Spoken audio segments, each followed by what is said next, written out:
اور اس کے بعد اللہ تعالیٰ ان کے ناموں کا تعارف کرواتے ہیں، اور وہ بھی بہت خاص ہے۔ جی، یہ اس واقعے کا سب سے خوبصورت حصہ ہے۔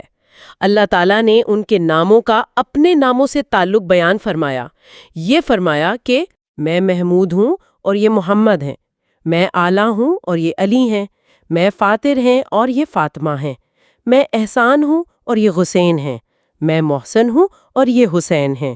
یہ ناموں کا جو تعلق بتایا گیا ہے یہ تو حیران کن ہے نا؟ کیا یہ صرف صوتی ہم آہنگی ہے یا اس کے پیچھے کوئی گہرا مفہوم بھی ہے؟ اس کے پیچھے ایک بہت گہرا مفہوم ہے۔ یہ محض ملتی جلتی آواز والے نام نہیں، یہ صفات کا ایک عکس ہیں۔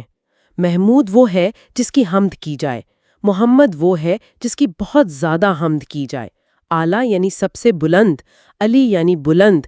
تو یہ نام دراصل ان ہستیوں کے کردار اور ان کی روحانی فطرت کی نشاندہی کر رہے ہیں جو براہ راست اللہ کی صفات سے جڑی ہوئی ہیں۔ یعنی یہ صرف نام نہیں بلکہ یہ صفات کا ایک عکس ہیں جو خالق سے ان چنی ہوئی مخلوق میں منتقل ہو رہا ہے۔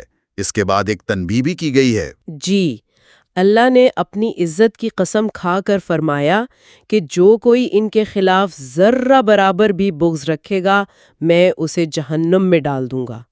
یہ اس بات پر زور دیتا ہے کہ ان ہستیوں سے محبت ایمان کا ایک لازمی جزو ہے، لیکن اس واقعے کا اختتام ایک بہت ہی عملی ہدایت پر ہوتا ہے۔ وہ کیا ہے؟